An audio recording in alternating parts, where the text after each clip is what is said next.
Son las 8:40 de la mañana. Está Fernando Tuesta con nosotros. Él es politólogo, es profesor universitario, es, digamos, un académico y una persona que conoce, y es una persona que más ha producido en temas vinculados a institucionalidad partidaria, partidos políticos, sistema electoral. Ha sido jefe de la OMP también. Fernando, ¿qué tal? Qué gusto saludarte. Muy buenos días. ¿Qué tal, Glatzer? No te presento como analista político ya, porque esa categoría es muy, muy genérica, es un genérico. Fernando, quería yo comenzar, bueno, hay varios temas, pero por una encuesta que acaba de publicar Perú 21 y Gestión, que hace Datum, ¿no es cierto? Y que habla del referéndum que, digamos, va a ser dentro de 10 días. O sea, en 10 días tenemos referéndum, ¿no es cierto? Entonces le preguntan, ¿aprueba la reforma constitucional en los siguientes temas, ¿no? En la primera, sobre justicia, el sí, 76%. O sea, ha crecido de una manera importante, el no, 24%. Que la regulación de financiamiento de las organizaciones políticas, sí, 75%, no 25%. Que prohíba la reelección de los parlamentarios, 77%, es que tiene un poquito más, pero todos están por encima de 75%, el no 23%, y el sí dice que establece la bicameralidad del Congreso de la República, más bien el sí tiene 38%, y el no ya está en 62%. Bueno, ¿cuál es tu opinión sobre eso? El referéndum no ha captado la atención ciudadana. No, pues. Es más un sentimiento y un ánimo canalizado institucionalmente sobre las reformas constitucionalmente aprobadas en el Congreso. Además, cada tema es de una complejidad que requiere mayor información para tomar, digamos, o realizar un voto mucho más responsable. Cuando eso ocurre, el elector lo que hace es hacer ciertos atajos cognitivos, ¿no? Es decir, lo que va a hacer la gente, preguntar de repente a, no sé, a su familia, a sus amigos, pero también a líderes de opinión, o, y esto es lo más importante, presidente de la República. Claro. Entonces, lo que diga el presidente es lo que probablemente va, en algunos casos mayoritarios, creo, a ser el elector, es decir, votar sí, sí, sí y no. Ahora, pero dependiendo del presidente que sea, porque yo me imagino, claro, me refiero en este caso específicamente a Kuczynski diciendo que no, el último punto la gente vota sí, por decirlo de una manera. Entonces, claro, ahí va mi pregunta también, para te interrumpo un ratito para que pues hablemos de Vizcarra, ¿no es cierto? Entonces, ¿tú crees que una de las cosas que ha hecho que rápidamente la gente se vote o vaya hacia el no en el último punto es por la anotación que hace el presidente diciendo yo voy a votar por el no ahí? En realidad, todas las preguntas. Ajá, todas. Todas las preguntas, sí. Ya. Además, porque él las ha propuesto. Ajá. Entonces, hay una cierta atribución de autoría en relación a las propuestas de reforma. Es más, es cierto, pues, que si es que él no hubiera propuesto al Congreso de la República, probablemente no estaríamos ni siquiera discutiendo sobre este tema. El Congreso lo que hizo fue enfrascarse en modificaciones que no fueron reforma. Él no solamente las ha presentado, ha convocado a referéndum y le ha dicho a la gente, acompáñame en esta decisión. Y que la gente forme parte de la decisión política es muy importante. Es la primera vez, además, en términos de la modificación de la reforma de la Constitución, que se apela al referéndum. Sí, han habido casi 30 y tantas modificaciones constitucionales, sí, y ninguna, todos han pasado exclusivamente por el Congreso. Y en consecuencia, el presidente aparece aquí, repito, como la cabeza visible de la decisión sobre el referéndum. Y ella le ha dicho sí, sí, sí, no. De acuerdo. Y entonces, ahora, ¿y por qué esta es la bicameralidad? Es menor en aprobación en relación al resto, siendo todas muy altas. Porque al inicio él dijo que sí y ahora dice que no.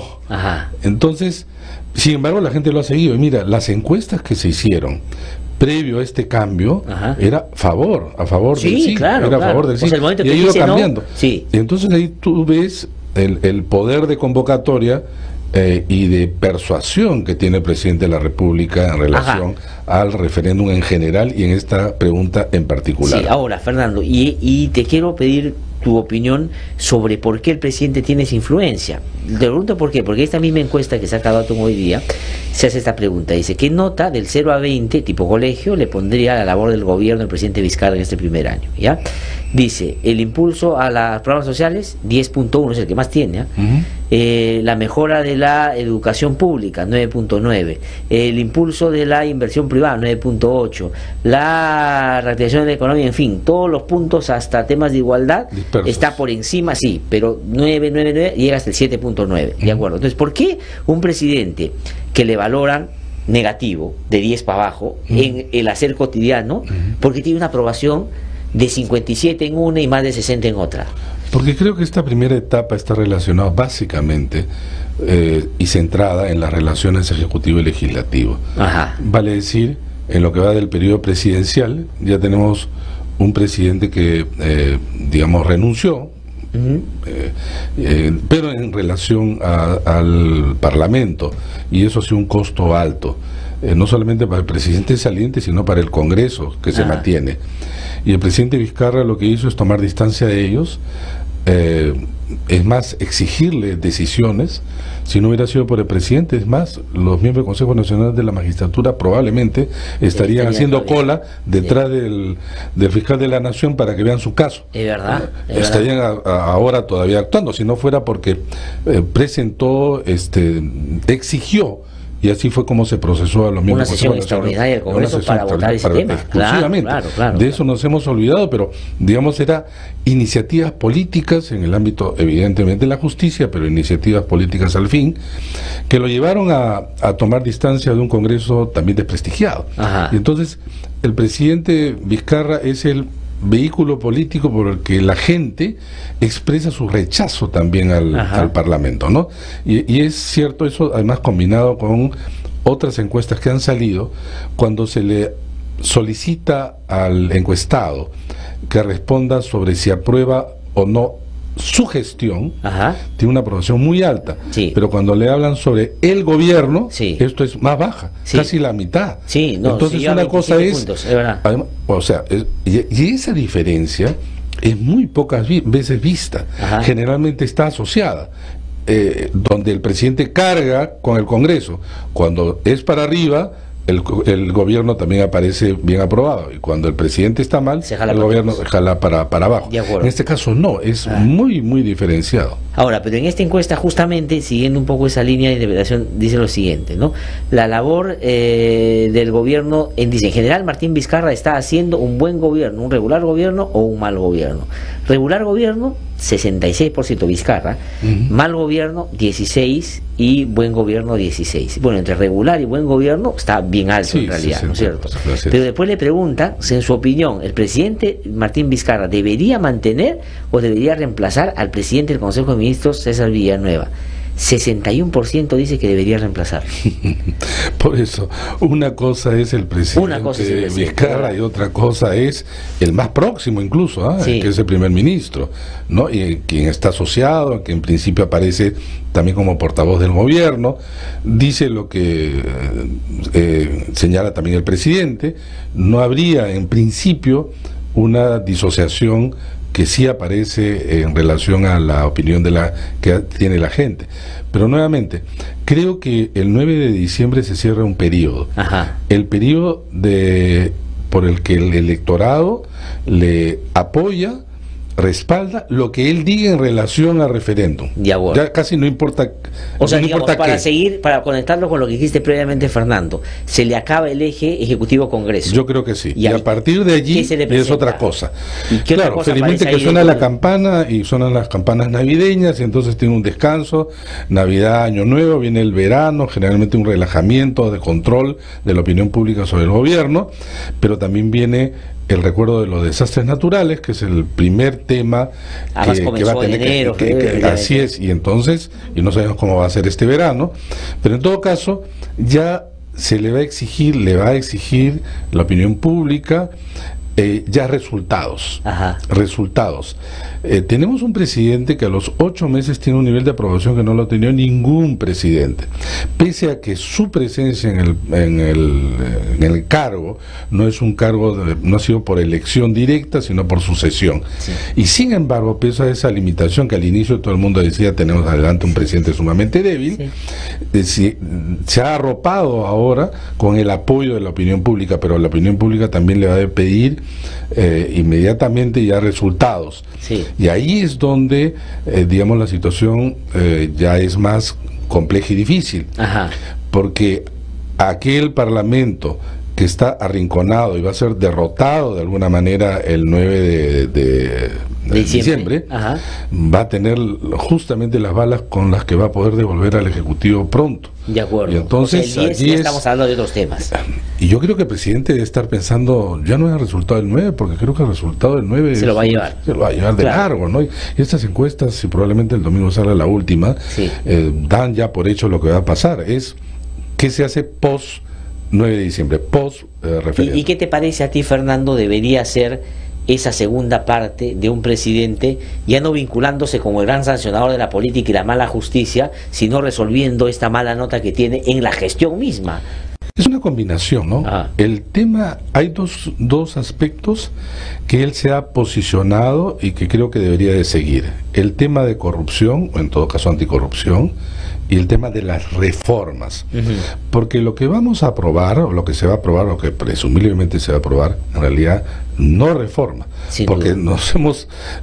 no se va a incorporar lamentablemente la bicameralidad, que es la reforma madre. Ajá.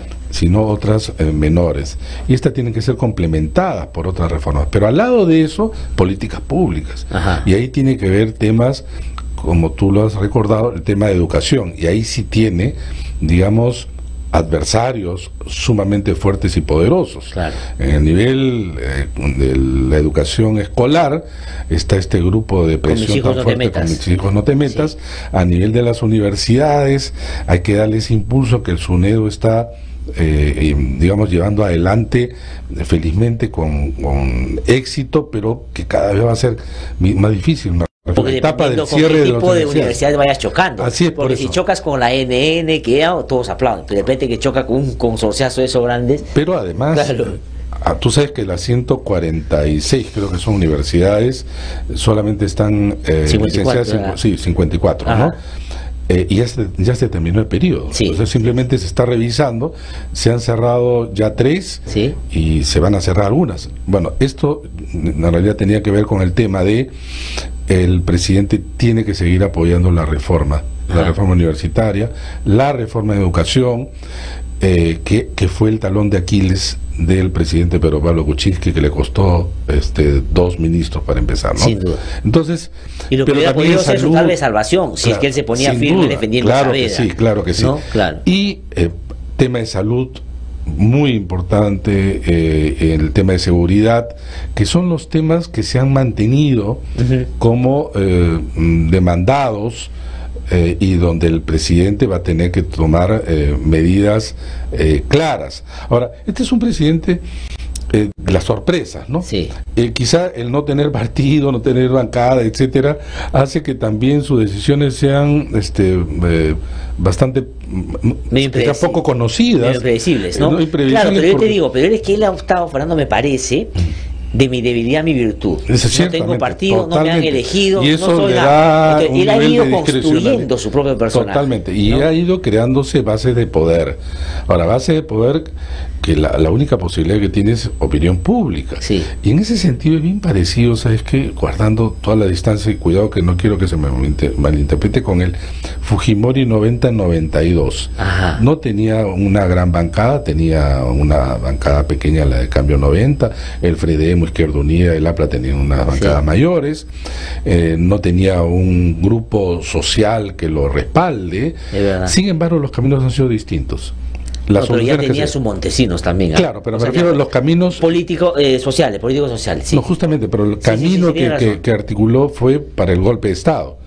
Acá no, el presidente, o sea, por ejemplo, Fujimori no convoca un referéndum para llevar adelante sus medidas. Ajá. No, lo que hace es cerrar el Congreso, que Claro. claro, la gente lo aplaude. Sí. Probablemente también aplaudiría al presidente Vizcarra, Sí. pero él está manteniendo su trazo y su camino por el lado de las instituciones Democrático, democráticas, sí. ¿no? Y esa es una gran No, y eso me diferencia. parece, yo creo que como mensaje político, tú que estudias mucho la política, es potente, ¿ah? Sí, totalmente. Porque es firmeza en democracia. Así es. Es decir, pones orden sin ser un dictador. Así es. ¿No es cierto? Y eso me parece que la gente está mirando en Vizcarra. Ahora, yo también coincido contigo, no es que Vizcarra esté haciendo la gran revolución, el gran reformista, pero con la justicia y con la política, que son dos ámbitos que la gente repudia por el mal comportamiento, etcétera, se ha ubicado bien. Ahora, te digo, su legitimidad política de aquí en adelante, en su relacionamiento con los gobiernos subnacionales, ¿podría ser una línea también de desarrollo reformista, no? Sí, ahora, lo que vamos a tener a partir del 1 de enero son absolutamente todas las autoridades renovadas, nuevas, Sí. ¿no? Y ahí puede articular desde un inicio relaciones y vínculos mucho más estrechos, siendo además él, como se conoce, una persona que ha sido una autoridad regional, Sí. igual que el mismo César Villanueva, ¿no?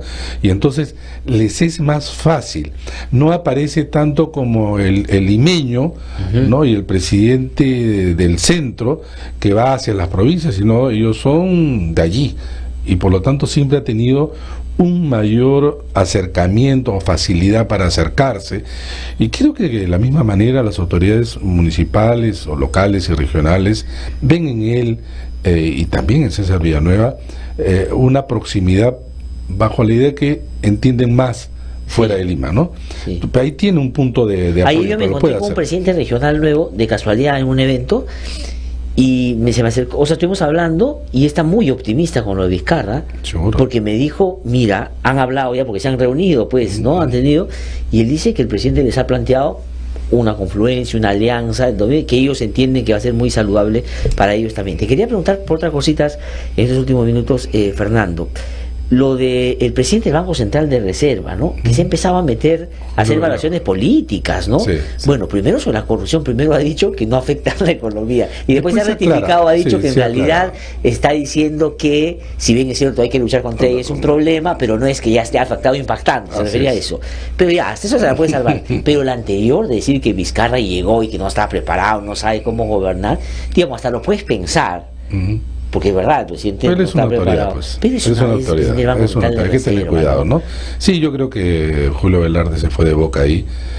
Y además porque creo que, si bien es cierto, claro, como tú dices, que podía incluso tener razón, resulta que algunos que supuestamente también estaban muy preparados no hicieron nada. Entonces también Exactamente. vale lo otro, ¿no? Sí. Entonces uno podría pensar, preferible que no esté preparado y haga buenas cosas que al revés. Claro, Sí. no se trata en realidad de ninguna de las dos, ¿no? Ya. Claro, pero eso es la conversación de la preparación para el gobierno, pero en torno a la condición misma, yo creo que Vizcarra, por ejemplo, también guardando las distancias, se parece por origen a Paniagua, un Sí, presidente claro. que no fue electo, Claro. un presidente que estuvo poco tiempo y todo, y los dos con un interés de plantear alguna reforma, guardando la distancia, porque Así fue... es, así es. Sí. La diferencia era que Paniagua tenía un periodo muy corto de 8 meses, Sí, sí, como sí. que así ocurrió.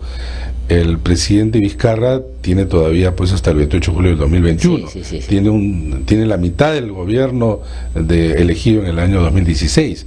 O sea, puede hacer cosas más profundas, digamos, ¿no? Sí. Igual origen, pero digamos con nortes distintos. Y Y ahí se le va a exigir más. Sí, sí, En sí, cambio, sí. a Valentín Paniagua lo que se le exigía es, en estos 8 meses tú realmente eres de transición, y Sí, por lo sí, tanto sí, sí. tienes que, y lo hizo, en términos de corrupción, limpió, y en términos de orden, facilitó condiciones de elecciones limpias, libres y O sea, democráticas. hizo las tres cosas Así que, es. digamos, suenan fácil, pero son bien No, complejas. para nada. Sistema de lucha anticorrupción, Así la es, inició. la inició. Comisión de la Verdad y Reconciliación, Así que es. también era mirar al pasado. Y la tercera, elecciones limpias. Y, bueno, tú fuiste parte de... Claro, digamos, yo me acuerdo haberme reunido con el presidente Valentín Paniagua, y además hizo una cosa que a veces muchos presidentes no toman en cuenta.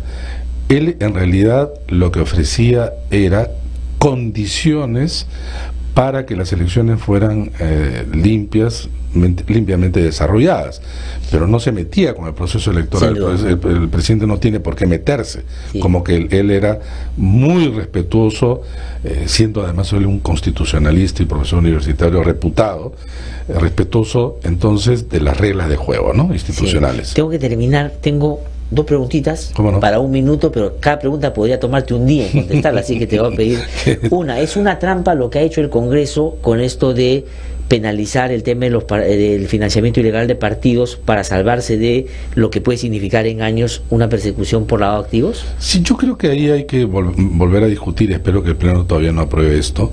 2, porque ¿qué necesidad había de aprobarlo ahora, teniendo en cuenta que el 9 de diciembre se va a aprobar la segunda pregunta referida al financiamiento? Sí. Eso va a requerir la modificación de los artículos de financiamiento dentro de la ley de organizaciones políticas. Entonces, si vas a tener que discutir y modificar algunos artículos, ¿por qué te estás adelantando para empezar? ¿Qué apuro hay? Bueno, están presos sus líderes. Bueno, entonces la respuesta va por ese lado, ¿no es cierto? Claro, entonces, porque sus líderes están presos y en consecuencia, o procesados. Y entonces, en algunos casos, investigados, lo que fuera, y entonces la relación pues aparece directa, ¿no?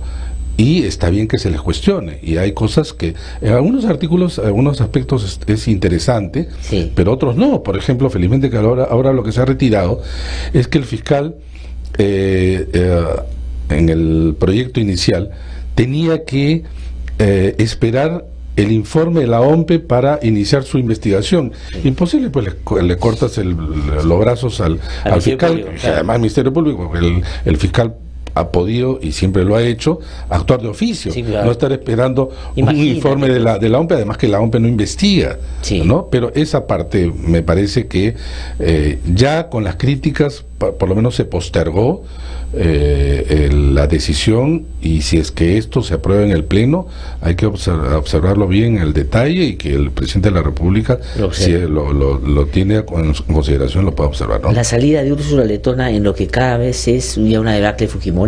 No digo que va a desaparecer el fujimorismo, pero por lo menos en esta versión está muy lastimada. ¿Qué te dice lo de Letona?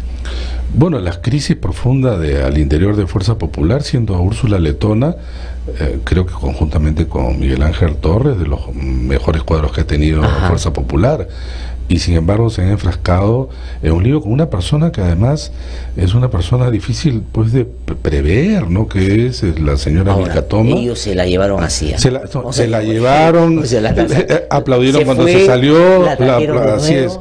Y entonces cría cuervos, ¿no? Y ese es el tema en el caso de la señora Vilcatoma, y que de verdad Fuerza Popular pierde pues a uno de sus mejores cuadros. ¿Quiénes le quedan? Si tú ves ahora quienes están en el encargo de la bancada, e incluso del partido, ya hay niveles bastante bajos, ¿no? Y eso va a ocasionar problemas también al desarrollo mismo de Fuerza Popular. Pero sin duda, Fuerza Popular no ha terminado el proceso ni siquiera de reestructuración, creo ni siquiera el proceso de desmembramiento. ¿Hasta dónde va a llegar esto? Depende de muchas cosas. Para empezar, si el referéndum, como que va a aparecer, ratifica la no reelección de congresistas, el incentivo para permanecer es bajo. No, desaparece. Desaparece. Así es. Fernando, tú has estado con nosotros. Fernando, muchísimas gracias. Gracias a ti, que te vaya muy bien. Tengo que ir a una pausa, regreso en un instante. Vamos a los titulares y ya volvemos.